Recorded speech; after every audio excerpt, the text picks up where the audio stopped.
ఇంట్లో కూర్చుని ఇంగ్లీష్ నేర్చుకోవాలనుకుంటున్నారా? అయితే వెంటనే మా స్పోకెన్ ఇంగ్లీష్ క్లాసెస్‌కి కాల్ చేయండి.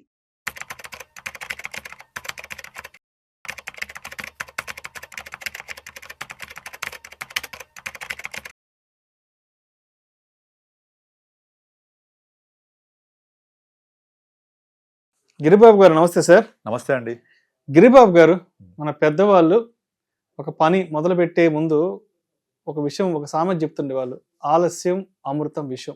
ఏదైనా ఒక పని మొదలు పెట్టే ముందు త్వరగా మొదలు పెట్టేనరా, అది ఆలస్యం కాకూడదు, ఆలస్యం అయితే అమృతం కూడా విషం అయిపోద్ది అన్న కోణంలో చెప్పేవాళ్ళు. ఇంకొక విషయం కూడా చెప్తుంటారు, పెళ్లి విషయంలో కానీ పిల్లల విషయంలో కానీ ఏ వయసులో జరగాల్సిన ముచ్చట ఆ వయసులో జరిగిపోవాలి. 25 ఏళ్ల వయసులో పెళ్ళైపోవాలి, 30 ఏళ్ళు వచ్చేటప్పటికి 2 పిల్లలు పుట్టాలంటూ కూడా మన పెద్దవాళ్ళు, అంటే మన జీవితానికి సంబంధించి చెప్పిన సలహాలు, సూచనలు ఇవి. అంటే పెళ్లి విషయంలో, పిల్లల విషయంలో ఒక నిర్దిష్టమైన వయసు అనేది డిసైడ్ చేశారు. 25 ఏళ్ల వయసుకి పెళ్లి కావాలి, 30 ఏళ్ల వయసుకి అంతా 2 పిల్లలు పుట్టాలి. ఎందుకంటే 50కి వచ్చేప్పటికి పిల్లలు అంటే పేరెంట్స్ కి 50 వచ్చేటప్పటికి పిల్లలు ఒక 25 ఏళ్ల వయసుకి చేతికి అందొచ్చేస్తారు. తండ్రికి 50 వచ్చేటప్పటికి పిల్లలు 25 ఏళ్ల వయసుకు వచ్చేసి ఉద్యోగాలు చేస్తూ చేతికి అందొస్తారన్న కోణంతో చెప్తుంటారు. అంటే ఇక్కడ ఏంటంటే, ఒక పని ఎప్పుడు మొదలు పెట్టాలి అనే దానికి ఇన్ని రకాలుగా చెప్తారు. పెళ్ళి ఎప్పుడు, పిల్లలు ఎప్పుడు. మరి పెట్టుబడుల విషయంలో కూడా, మరి పెట్టుబడులు అనేవి ఏ సమయంలో మొదలు పెట్టాలి, ఏ వయసులో మొదలు పెట్టాలి అనే దానికి ఏదైనా ఒక నిర్దిష్టమైన ప్రణాళిక ఉందంటారా? ఫర్ ఎగ్జాంపుల్, ఒక 25 సంవత్సరాల వయసులో కనుక పెట్టుబడులు పెట్టడం మొదలు పెడితే 60 సంవత్సరాల వయసు వచ్చేటప్పటికి మనం ఎంత సంపద సృష్టి చేయగలము? ఒక 35 సంవత్సరాల వయసు ఉన్నప్పుడు మనం కానీ పెట్టుబడులు మొదలు పెడితే మనకి 60వ ఏట వచ్చేటప్పటికి మనం ఎంత సంపదను సృష్టించగలము అనే దానికి ఏమైనా కొన్ని ఎగ్జాంపుల్స్ ఏదైనా చెప్పగలరా? కరెక్ట్ చెప్పారండి. ఆలస్యం అమృతం విషం. అంటే ఆలస్యం చేస్తే అమృతం కూడా విషమైపోతుంది అని అర్థం అక్కడ. అయితే ఇప్పుడు మనము దాన్ని పెట్టుబడులకు ఆపాదించాలంటే, సో నార్మల్గా మనము ఏం చేస్తాము, మీరు అన్నట్టుగా 20 సంవత్సరాలకు ఉద్యోగంలో చేరి పెళ్ళైన తర్వాత 30 సంవత్సరాల లోపల 2 పిల్లలు కలానని చెప్పారు కదా. దాంతోపాటుగా మనము పెళ్ళయిన తర్వాత లేదా ఉద్యోగం వచ్చిన ఇమీడియట్లీ మీరు కనుక ఖర్చులు తక్కువ ఉన్నప్పుడు మీరు సేవింగ్ చేశారనుకుందాం. సేవింగ్ చేసినప్పుడు దానికి ముందు ఇంకోటి చెప్తాను. ఇప్పుడు మీరు నార్మల్గా చాలా వరకు ఫైనాన్షియల్ క్యాలిక్యులేటర్స్ చాలా దొరుకుతాయి యాప్స్ మనకు. ఎక్కడ? యాప్ స్టోర్లో, ప్లే స్టోర్లో. మీరు ఏ ఫైనాన్షియల్ క్యాలిక్యులేటర్ ఓపెన్ చేసినా అందులో కాస్ట్ ఆఫ్ డిలే అని ఒక యాప్, ఒకటి క్యాలిక్యులేటర్ ఉంటుంది చూడండి. Cost of delay. ఈ కాస్ట్ ఆఫ్ డిలే ఎంత ఇంపార్టెంట్ అంటే, మీరన్న ఆలస్యం అమృతం విషయానికి క్లాసిక్ ఎగ్జాంపుల్ అది. అంటే నువ్వు కనుక కాస్ట్ ఆఫ్ డిలే ఆలస్యం చేస్తే అది ఎంత డిలే మీరు కాస్ట్ పే చేయాలో నేను మీరు అడిగిన ప్రశ్న సమాధానం చెప్తున్నాను. ఇప్పుడు నార్మల్గా ఒక వ్యక్తి 20 సంవత్సరాల వ్యక్తి ఒక ₹5 ఎస్ఐపి చేశాడు అనుకుందాం, లేదా మ్యూచువల్ ఫండ్ పెట్టాడో, ఇంకోటి చేశాడో, సేవింగ్ చేశాడో అనుకుందాం. సేమ్ అదే వ్యక్తి 20 సంవత్సరాల వయసులో కాకుండా 35 సంవత్సరాలు స్టార్ట్ చేశాడు అనుకోండి. 35లో అంటే ఒక 10 years లేట్ చేశాడు. This is called cost of delay. అంటే 20 సంవత్సరాల్లో మీరు 5,000తో చేస్తే 60 వరకల్లా ఎంత కూడబెట్టి సంపాదించగలుగుతారో, మీరు 35లో స్టార్ట్ చేస్తే మీరు 25లో పెట్టిన దానికి 3 times ఎక్స్ట్రా పెట్టాల్సి వస్తుంది. ఫర్ ఎగ్జాంపుల్, మీరు 5,000 పెట్టి ఒక ఎస్ఐపినో లేకపోతే మ్యూచువల్ ఫండ్ చేస్తే 60 వచ్చే వరకు ఎంత అవుతుందో అంతే అమౌంట్ చేయాలి. అంటే 35లో స్టార్ట్ చేస్తే కనుక 5,000 బదులు 15,000 చేయాలి. 3 times పెరిగిపోద్ది. నెంబర్ 2, పోనీ 3 times ఎక్స్ట్రా అయినా ఈ మీరు 5,000తో స్టార్ట్ చేసినప్పుడు మీకు ఎంతైతే వర్త్ జనరేట్ అవుద్దో అంత మొత్తం కూడా జనరేట్ కాదు. Though you increase 3 times. అంటే మీరు 5,000 పెట్టి చేస్తే దగ్గర ఒక 15 సంవత్సరాలకి ఒక 30 లక్షలు. అంటే 25 నుంచి దగ్గర మనము 60 సంవత్సరాలకి వెళ్ళాడు అనుకుందాం. అంటే ఎంత? 30 సంవత్సరాలు ఉంటుంది. 60 సంవత్సరాలకి ఎంతైతే జనరేట్ చేస్తాడో, మీరు 35లో స్టార్ట్ చేస్తే 15,000 యాడ్ చేసినా కూడా, అంటే 3 times పెంచుతున్నాం ఇక్కడ, చేసినా కూడా మీరు 25లో స్టార్ట్ చేసినప్పుడు 5,000తో ఎంత జనరేట్ అయిందో మీరు 15,000తో చేస్తే అంత జనరేట్ కాదు. ఇది నేను క్యాల్కులేషన్స్ ఎక్కడ వెళ్ళి చెక్ చేసుకున్నా కూడా మీకు తెలిసిపోతుంది. మీరు ఎనీ ఫైనాన్షియల్ క్యాల్కులేటర్ ఓపెన్ చేసే దానిలో కాస్ట్ ఆఫ్ డిలే ఉంటుంది. ఆ కాస్ట్ ఆఫ్ డిలేలో 25 సంవత్సరాలప్పుడు ఎంత స్టార్ట్ చేసామో 35 ఎంత స్టార్ట్ చేసామో చెక్ చేయండి.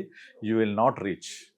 అందుకనే చాలామంది ఏం చెప్తుంటారు, ఈ మన పెద్దవాళ్ళు ఆలస్యం అమృత విషయం చెప్పే ఒక సామెత వెనక మెయిన్ ఉద్దేశం ఏంటంటే, అరే అబ్బాయి నువ్వు కనుక నీ దగ్గర ఉన్నది తినకపోతే నువ్వు ఆలస్యం చేస్తే ఆ అమృతం కూడా విషమైపోద్ది అని అర్థం. అట్లాగే నువ్వు ఎంత సేవ్ చేసినా నీకు టైం అనేది గడిచిపోతున్న కొద్దీ, ఆలస్యం అవుతున్న కొద్దీ నీ యొక్క గోల్ రీచ్ అవ్వాలంటే చాలా టైం పట్టేస్తుంది. ఫర్ ఎగ్జాంపుల్ ఇప్పుడు మనం రూల్ 15 చెప్తూ ఉంటాం కదా, నేను నెంబర్స్ చెప్తున్నాను. ఇప్పుడు మీరు 15,000 కనుక 15 ఇయర్స్ పాటు చేస్తే 15% జనరేట్ చేస్తే 1 crore వద్దంటాం. అంటే మీరు 15 ఇయర్స్ పీరియడ్లో 1 crore అయింది కదా, మీరు హాఫ్ పీరియడ్ తీసుకొని 7.5 ఇయర్స్కి 50 లక్షలు అనుకుంటున్నారా? కాదు, 30 lakhs అవుతుంది. అంటే పీరియడ్ హాఫ్ అయితే అక్కడ జనరేట్ అయిన మొత్తము సగం కూడా కాదు, ఇంకా సగం తక్కువ అవుతుంది, రైట్? అదే 15 సంవత్సరాల కంటే ఇంకొక 5 years ఎక్స్ట్రా చేయండి. మీరు 1 crore 15 years పట్టింది 20 yearsలో 2.2 crores అవుతుంది. అంటే మోర్ దెన్ డబల్ అయిపోతుందా? అదే 20ని 25 yearsకి వెళ్ళండి, ఆ 2 కాస్త నియర్ బై 5 crores అవుతుంది. అదే 25 30 చేయండి, 10 crores అవుతుంది. అంటే మనం రూల్ 15 బదులు 15 30 చేస్తే 15,000 15% 30 years చేసామంటే 1 crore బదులు 30 crores అవుతుంది. ఈ 10 crores చేయాలంటే మీరు ఇన్స్టెడ్ ఆఫ్ 30 years ఒక్క 5 years డిలే చేశారనుకోండి, 10 crores కాదు కదా, సగం కూడా కాదు అందులో. అంటే ఆలస్యం అమృతం విషయానికి అంత పవర్ఫుల్ ఉంది. నువ్వు ఆలస్యం చేసిన కొద్దీ పవర్ ఆఫ్ కాంపౌండింగ్ తగ్గిపోతూ ఉంటుంది. ఫర్ ఎగ్జాంపుల్ ఇంకోటి చెప్తాను. ఇప్పుడు మనకు బిర్లాస్ ఫ్యామిలీస్ ఉన్నాయి కదా, KK Birla, DK Birla, GK Birla, CK Birla, చాలా ఉంటాయి. వీళ్ళందరూ ఎందుకు అట్లా ఉంటాయి అనుకున్న పేర్లు లీనియల్ హిస్టరీలో. బిర్లాస్ ఫ్యామిలీస్లో ఎవరైనా ఒక అబ్బాయి కనుక పుడితే ఇమీడియట్లీ ఆ అబ్బాయి పేరు మీద కంపెనీ స్టార్ట్ చేసేస్తారు వాళ్ళు. కంపెనీ స్టార్ట్ చేసి ఆ అబ్బాయి 20 సంవత్సరాలు అయిన తర్వాత ఆ కంపెనీని అబ్బాయికి అప్పచెప్పేస్తారు, వాడు ఆ కంపెనీని చూసుకుంటాడు. అందుకని బిర్లాస్లో చాలా డీవియేషన్ ఎక్కువ ఉంటుంది, చాలా మంది కనపడతారు మనకు, ఆ కంపెనీకి ఓనర్ అయిపోతాడు. అయితే మనము మన లైఫ్లో మన పిల్లల్ని ఒక కంపెనీకి ఓనర్గా చేయాలి అంటే ఫస్ట్ మనమే ఓనర్ కాదు కంపెనీకి. పిల్లల్ని ఎట్లా చేస్తాము, మరి మన పిల్లల్ని కోటీశ్వరులు ఎలా చేయగలుగుతాము అనే ఒక ప్రశ్న ఉద్భవమైంది. దానికి ఒక చిన్న సొల్యూషన్ చెప్తాను మీకు. నార్మల్గా మన పెద్దవాళ్ళు ఏం చేస్తారు, పిల్లలు పుట్టిన తర్వాత నీకు ఒక 50,000 లక్ష రూపాయలు ఇచ్చి ఎఫ్డీ చేసుకొని చెప్తూ ఉంటారు. అది చెప్తే మీ పిల్లలు పెరిగిన కొద్దీ ఇవి కూడా పెరిగి మీకు చాలా యూజ్ అవుతాయి అని చెప్తుంటారు కదా. దాన్ని మనం ఇంకొకలాగా చేయొచ్చు. పిల్లలు పుట్టగానే ఫస్ట్ మంత్ ఒక 1,000 రూపీస్ ఎస్ఐపి స్టార్ట్ చేయండి, ఫస్ట్ మంతే. అదే 1,000 రూపీస్ 25 years దాకా మనం కట్టాలి పేరెంట్. 25 years తర్వాత అదే 1,000 రూపీస్ పిల్లలకు అప్పు చెప్పి మీరు కట్టుకోండి అని చెప్పామనుకోండి, ఆ 1,000 రూపీస్ ఎగ్జాక్ట్లీ 60 years వరకు కంటిన్యూ చేస్తే 1000, 60 years మొత్తం కూడా 1,000 చేసుకుంటూ వెళ్తే 60th yearలో ఎంత అవుతుంది తెలుసా?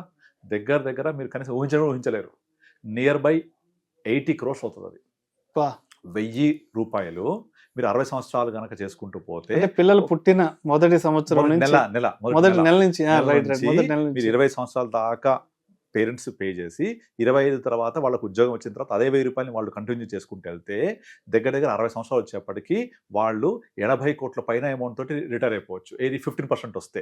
అదే ఒక 16.2 16.3 వస్తే ఎంత అవుతుంది తెలుసా? 100 కోట్లు అవుతుంది. ఇప్పుడు మన సెన్సెక్స్ 40 ఏళ్ళు ఇచ్చిన రిటర్న్ ఎంత? More than 16.2. ఎగ్జాక్ట్లీ ఆ రిటర్న్ కనుక తీసుకొని మీరు క్యాలిక్యులేట్ చేస్తే 1,000 rupees in 60 years is going to create 100 crores. So 100 కోట్లతోటి మీరు 60 సంవత్సరాలు అప్పుడు ఉండడం అనేది అతిశక్తి కాదు, చాలా ఈజీగా వెళ్ళిపోవచ్చు. కానీ ఎంతమంది చేయగలుగుతారు ఇది? ఒక్కరు కూడా చేయరు. దీనికి మన దగ్గర కన్విక్షన్ ఉండాలి, విజన్ ఉండాలి. సో ఆలస్యం అమృత విషయం కరెక్టే మీరు చెప్పింది, కానీ ఎంతమంది దాన్ని అర్థం చేసుకొని ఇంప్లిమెంట్ చేస్తారు? That is important. మీరు నంబరు మీరు క్యాలిక్యులేటర్ చెక్ చేసుకోండి. 1,000 rupees for 60 years at the rate of 16.2% will give you exactly 100 crores. మన సెన్సెక్సే ఉంది కదా, సెన్సెక్స్ స్టార్ట్ అయినప్పుడు 100 పాయింట్లు, ఇవాళ 80,000 పాయింట్లు. అంటే 100 రూపాయలు కనుక పెట్టి వదిలేస్తే ఇప్పుడు సెన్సెక్స్తో పాటుగా 80,000 రూపాయలు అయింది. జస్ట్ 100 రూపాయలే ఓకే సార్. అది కూడా ఇది 1000 రూపాయలు కంటిన్యూ చేస్తున్నాం. మీకు దగ్గర 15% వస్తేనే 80 కోట్లు అయిపోతుంది. అదే 16.2 వస్తే 100 కోట్లు అయిపోతుంది. అంటే 100 కోట్లతోటి మీ కొడుకు రిటైర్ అయిపోవచ్చు. దానికి విజన్ ఎవరికి ఉండాలి? మనకు ఉండాలి కదా. సో అంత ఇది చెప్పడానికి, ఎక్సెల్లో రాయడానికి, క్యాలిక్యులేట్ చేయడానికి చాలా ఈజీగా ఉంటుంది, కానీ దీన్ని ఇంప్లిమెంట్ చేయడం చాలా చాలా చాలా కష్టం. అందుకనే మనము ఇప్పుడు రాకేష్ జుంజునవాలా లేకపోతే వారన్ బఫెట్ గురించి మాట్లాడుతుంటాం కదా. ఇన్ని సంవత్సరాలలో మనం చూస్తుంది ఒక వారన్ బఫెటే, ఒక రాకేష్ జుంజునవాలానే. రెండో రాకేష్ జుంజునవాలా ఇప్పటివరకు కనిపించలే మనకు. అలాగే రామ్దేవ్ అగర్వాల్ ఒకడే. సో అట్లాగే మనకు నార్మల్గా ఏదైతే ఈ ప్లానింగ్, ఇంప్లిమెంటేషను, యాటిట్యూడ్, విజన్ ఇవన్నీ ఉంటాయో ఇవన్నీ మనం దాన్ని ఇంప్లిమెంటేషన్ చేస్తూ వెళ్తేనే జరుగుద్ది. అలా కాకుండా కేవలం నెంబర్లు మాట్లాడుకుంటే డెఫినెట్లీ అక్కడే ఉంటాం మనం. అది ఈ 100 కోట్లు అవుతుందా, పెరుగుద్దా, చేస్తుందా, నేను ఇంతే ఉంటా, ఇట్లే చేస్తా అంటే అక్కడే ఉంటాం. ఇదంతా కూడా ఒక విజన్ ఉండాలి. మన పెద్దలు చెప్పిన ఈ సామెత ఏదవుతుందో సూపర్ పవర్ఫుల్ సామెత. అది నువ్వు ఆలస్యం చేయొద్దు, చేస్తే అమృతం కూడా విషయం అయింది. కరెక్ట్గా జరుగుతుంది అది. సో నువ్వు కాస్ట్ ఆఫ్ డిలే చేయొద్దు. నేను చాలామంది చెప్తుంటాను నా దగ్గరికి వచ్చే వాళ్ళందరికీ, మీరు ఒక ఇన్వెస్ట్మెంట్ గురించి ఎప్పటి నుంచో ప్లాన్ చేస్తున్నాను కదా, why don't you start today? If not tomorrow. So ఆలస్యం చేయొద్దు. అంటే మళ్ళీ ఆలోచిస్తారు. ఏం చేస్తారు ఆలోచన తెలుసా? ఫస్ట్ నేను టెస్ట్ చేస్తా, ఫస్ట్ 2,000 పెట్టి చేస్తా, 3,000 పెట్టి ఇన్వెస్ట్ చేస్తా, 2,000 చేస్తా అంటే నేను చేద్దామని చెప్తా. 1,000-2,000 తోటి నువ్వు వచ్చి ఇన్వెస్ట్మెంట్ ప్రోడక్ట్ని టెస్ట్ చేయడానికి అవసరం లేదు. మ్యూచువల్ ఫండ్స్ ఇది ఆల్రెడీ ప్రూవెన్ ప్రోడక్ట్. ఇది నువ్వు కనుక లాంగ్ టర్మ్ ఇన్వెస్ట్ చేస్తే డెఫినెట్లీ 15% పక్కా వస్తాయి. ఇక్కడ సేఫ్టీ ఉంటుందా, గ్యారంటీ ఉంటుందా, ఇవి ఉంటాయా, పోతాయా, కంపెనీలు ఉంటాయని ఆలోచిస్తే అక్కడే ఉంటాం మనం. చాలామంది 99% ఇక్కడే ఆలోచించి ఇక్కడే ఉంటారు వాళ్ళు. కనుక ఈ ఆలస్యం చేస్తే నా దగ్గర ఉన్న అమృతం కూడా విషమైపోతుందని అర్థం చేసుకోలేరు. మన దగ్గర ఉన్న ఈ ఇన్వెస్ట్మెంట్ ఆపర్చునిటీస్ని మిస్ అయిపోతూ ఉంటారు. ఎందుకు అంటున్నానంటే మనకు real estate, gold, FDs, insurance policies యొక్క జమానా అయిపోయింది. నెక్స్ట్ అంతా కూడా capital markets, Indian economic growth story, GDP, వీటిలో పార్టిసిపేట్ చేయాలి అంటే mutual funds are the best investments. దీంట్లో మాత్రమే 15% వస్తాయి. అట్లాంటి బెస్ట్ ఇన్వెస్ట్మెంట్ని మిస్ అయిపోతున్నారు. Right right. అలా అవ్వకుండా మనం కనుక ప్రాపర్ ప్లాన్ చేస్తే ప్రతి ఒక్కళ్ళు కోటీశ్వర్లుగా రిటైర్ అయిపోవచ్చు. థ్యాంక్ యూ అండి. Thank you sir. ప్రేక్షకుల విజ్ఞప్తి, ఈ వీడియోలో ప్రస్తావించబడిన అంశాలు కేవలం ప్రేక్షకులకు అవగాహన కొరకు, ఇన్ఫర్మేషన్ కొరకు, ఎడ్యుకేటివ్ పర్పస్ కొరకు మాత్రమే వీటి గురించి ప్రస్తావించడం అనేది. Mutual fund investments are subject to market risk. Read all the related documents and schemes carefully before investing. నమస్తే.